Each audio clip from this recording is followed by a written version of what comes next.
Hello friends, good morning, જય શ્રી કૃષ્ણ, જય દ્વારકાધીશ. કેમ છો બધા? મજામાં ને? તો સ્વાગત છે તમારું બધાનું આજના નવા વિડીયોમાં. અને અત્યારે છે ને 1:30 જેવો ટાઈમ વાગી ગયો છે અને અમે બધું તૈયાર થઈ ગયા છીએ નાહી ધોઈને. હવે જમવાનું બાકી છે, જમવા બેસવાની તૈયારી છે. મામી ઉપર હજી નાય છે, આવે પછી જમી લઈ. અને અહીંયા જો દિત્યાબેન પણ રેડી થઈ ગયા છે. Good morning Ditya. Good morning, જય શ્રી કૃષ્ણ. તમારું સ્વાગત તમારું આજે સ્વાગત છે. મને કરવો છે નાસ્તો. જમવાનું છે અત્યારે, નાસ્તો થોડોક હોય દીકા. તો ચાલો ફટાફટ મામી નીચે આવે પછી જમી લઈએ અને પછી છે ને થોડી ઘણી હજી શોપિંગ કરવા જવાની છે. તો અમારે અત્યારે બપોર વચ્ચે છે ને બજારમાં જવાનું છે. તો જમીને ફટાફટ જઈએ આપણે બજારમાં. તો જો અહીંયા મસ્ત મજાનું જમવાનું રેડી થઈ ગયું છે. મગ, ભાત ને પાપડ ને દહીં ને છાશ ને શું છે ભાખરી ને બધું સરસ મજાનું રેડી થઈ ગયું છે. અને દિત્યાબેનને ભૂખ લાગી ગઈ ને? હા, એકવાર તો મગ ભાત ખાઈ લીધા કા? તો ચાલો ગરમ ગરમ છે ત્યાં ફટાફટ આપણે જમી લઈએ. તો જમીને આવી ગયા છીએ અમે બજારમાં અને દિત્યાબેનને છે ને કપડાની શોપિંગ કરી છે. મારા કપડાં તો લેવાઈ ગયા પણ દિત્યાના બાકી હતા તો અમે જો આવી ગયા છીએ દુકાનની અંદર. અને અહીંયા જો દિત્યાબેન વહી ગયા છે અંદર. તો કપડાની શોપિંગ કરવા ગયા હતા પણ ત્યાં તો કઈ દિત્યાબેનને મેળ ન આવ્યો, એને સેન્ડલ જ લેવા હતા એટલે એમાં એને ધ્યાન બહુ દીધું નહીં. અને અહીંયા જો દિત્યાને છે ને જ્યાં સુધી આપણે સેન્ડલ નહીં લઈ દઈએ ને ત્યાં સુધી આપણે કાંઈ પણ શોપિંગ કરવા નહીં દઈએ, બરાબર ને દિત્યા? દિત્યાબેને અહીંયા સેન્ડલનો ઢગલો કર્યો છે. હવે આમાંથી કયા સેન્ડલ એને પસંદ આવે, બધા અલગ અલગ ટાઈપના સેન્ડલ છે અને પોતે છે ને હવે માપ કરે છે કે કયા ગમે બેન આ સેન્ડલમાંથી. હવે તને એમાં લાઈટ નથી થતી દીકુ, તો આમ પ્રકાશ પડે છે. જો આ સેન્ડલ છે ને આટલા, એમાંથી તને જે ગમતા હોય ને લઈ લે. હાલ કયા ગમે એ ગમે ને? હાલો તો એ લઈ લેવાને. હવે ખુશ ને? પછી આવું તોફાન નહીં કરી ને. ચાલો દિત્યાબેન આ સેન્ડલ ગઈમાં છે તો ફટાફટ આપણે સેન્ડલ લઈ લઈએ, બરાબર ને? પછી કઈ લેવાનું છે હવે બીજું? હે પૂરું ને? બીજા ચંપલ નથી લેવાના હવે કે લેવા? ચાલો તો ફટાફટ પેલા દિત્યાબેનને સેન્ડલ લઈ લઈને પછી આગળની શોપિંગ આપણે બાકી છે એ કરીએ. ચાલો તો દિત્યાબેનની ચપ્પલની ખરીદી થઈ ગઈ છે અને અમે ગમે ત્યાં દુકાનમાં જઈને અમે ચપ્પલ લઈને એટલે હવે જૂના ચપ્પલ કાઢી નવા ચપ્પલ પહેરી જ લઈએ, બરાબર ને દિત્યા? ગમે છે ને? ચાલો ચપ્પલ લઈ લીધા ને એટલે ચાલવાનું કોઈ તેડશે નહીં હો. ત્યાંના ચપ્પલની ખરીદી થઈ ગઈ અને મેં પણ એક જોડી ચપ્પલ લઈ લીધા છે કેમ કે કેશોદ આવ્યા ને મારે પણ ચપ્પલ તૂટી ગયા હતા એટલે મેં અને દિત્યા બે ચપ્પલની ખરીદી કરી દીધી.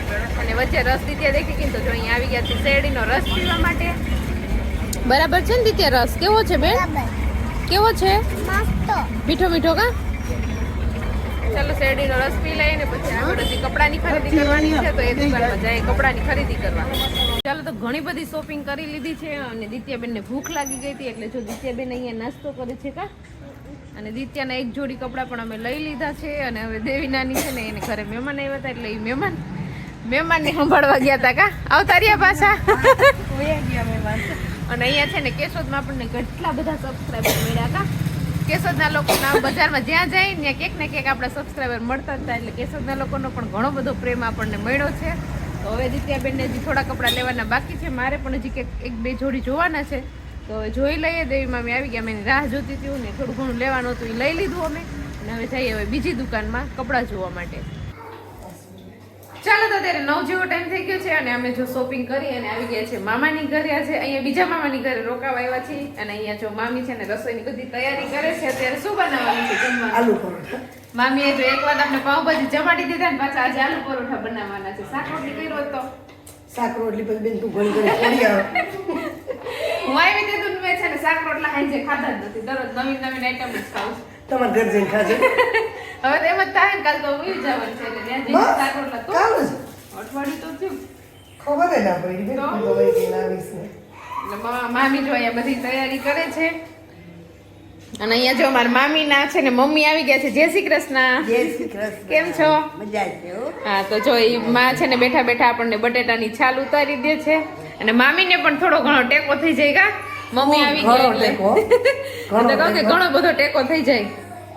અને અહીંયા જોઈ લ્યો મામા ભાણે ને નાના ને બધા જો અહીંયા દિત્યાને છે ને આ મામા એને મજા આવી ગઈ ને આ મામો જોઈ લે અહીં મોબાઈલમાં બેઠો છે પણ છોકરા નથી રમાડતો. છોકરા આવતા જ નથી એની પાસે. અને મિરાજ મામા ને દિત્યાને છે ને બહુ દોસ્તી થઈ ગઈ છે અત્યારે કા દિત્યા? મિરાજ મામા હારે મજા આવે કે વત્સલ મામા હારે મજા આવે? કોને હારે મજા આવે? તને કયા મામા ગમે? એ કે કોનું કેવું મારે કા? એ કે એકનું કહું તો બીજું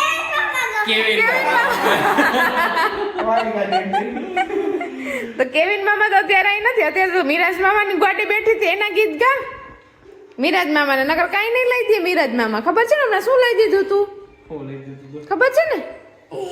હે તો અત્યારે જો મિરાજ મામા એને રમાડે છે. છોકરા બચપન યાદ આવી જાય કા મિરાજ? છોકરા આવે એટલે જો આ છે ને આ વત્સલ એને મેં મારા હાથે રમાડેલો છે. જો આને અત્યારે બહુ તોફાની થઈ ગયો છે. નાનો હતો ને ત્યારે તું બહુ ડાયો હતો વત્સલ. મોટો થયો ને એમ બગડી ગયો. જયારે વત્સલ નાનો હતો ને ત્યારે હું અહીં રોકાઈ હતી. હું છે ને 1.5-2 મહિના રોકાણી હતી. હા ત્યારે જા મામી છે ને એ પ્રેગ્નન્ટ હતા ને ત્યારની હું રોકાવા આવી હતી છે કે ને મીરા વત્સલ નો જન્મ થયો ને ત્યારે બહુ મજા આવી હતી એને રમાડતી ને ખબર ને મામી. ત્યારે બહુ મજા કરી હતી. એ દિવસો પાછા આવવાના જ નથી બરાબર ને? બહુ મજા આવી હતી ત્યારે અને રોકાવા પણ બહુ આવતી ખબર ને? મહિનો જયારે વેકેશન પડી જતું ને ત્યારે હું અહીંયા રોકાવા આવી જતી. પણ હવે તો લગ્ન થઈ ગયું એટલે એવો કઈ ટાઈમ જ નથી મળતો રોકાવાનો. તો ઘણો બધો ટાઈમ થઈ ગયો રોકાવાનો. તો ફાઇનલી આપણે આ વખતે છે ને અહીંયા કેશોદનો જાટો પૂરો કરી લીધો છે. એટલે ગુંદાડા તો આપણે ગયા જ નથી. અહીંયા જ આપણું વેકેશન પૂરું કરી લીધું છે. હવે 1-2 દિવસમાં તો આપણે જવાનું પણ ટાઈમ થઈ ગયો છે. એટલે આજનો દિવસ આ મામાની ઘરે રોકાઈ લઈએ. તો અત્યારે જો અહીંયા રસોઈની તૈયારી ચાલુ છે. તો આપણે પણ થોડી ઘણી હેલ્પ કરીએ અને પછી જમી લઈએ. આલુ પરોઠા બનાવવાના છે આજે. ચાલો તો અહીંયા મસ્ત મજાનું જમવાનું રેડી થઈ ગયું છે. અને અહીંયા જો આપણા મસ્ત મજાના આલુ પરોઠા બને છે અહીંયા ને ચાલુ છે. અને અહીંયા જો જમવા પણ બેસી ગયા છે. બધાને બહુ ભૂખ લાગી ગઈ છે. આ લોકોને તો મોડું મોડું જમવાનું હોય ને તમારે તો આખો પાડો સુઈ જાય ને તમારે સીટી ત્યારે આ લોકો રસોઈ થતી હોય અને આપણે ગામડામાં એક નિંદર થઈ ગઈ હોય ને અહીંયા રસોઈ બનતી હોય. તો ત્યારે તમે જમાડી દીધી છે ને. હવે જો મારે જમવા બેસવું છે. મામી કે ગરમ ગરમ છે તો બધા જમી લો. એટલે એ પરોઠા બનાવશે ને આપણે ફટાફટ જમી લઈએ. મસ્ત મજાના આલુ પરોઠા બનાવ્યા છે. તો અત્યારે તો શિયાળાની ઠંડીમાં ગરમ ગરમ મસ્ત જમવાની મજા આવી જાય. તો ચાલો ફટાફટ આપણે મોડું કર્યા વગર જમી લઈએ. ચાલો તો અત્યારે 11 જેવો ટાઈમ વાગી ગયો છે. આવી ગયા છે ઉપર રૂમમાં અને હવે જો થોડું ઘણું કામ છે એડિટિંગનું એ કરશું અને પછી સૂઈ જશું. તો તમને આજનો મારા વિડીયો કેવો લાગ્યો કોમેન્ટ કરજો, લાઈક કરજો, શેર કરજો. અને જો ચેનલ ન હોય તો સબસ્ક્રાઈબ કરજો. આવતીકાલે મળીશું નવા વિડીયો સાથે. ત્યાં સુધી બાય, ગુડ નાઇટ.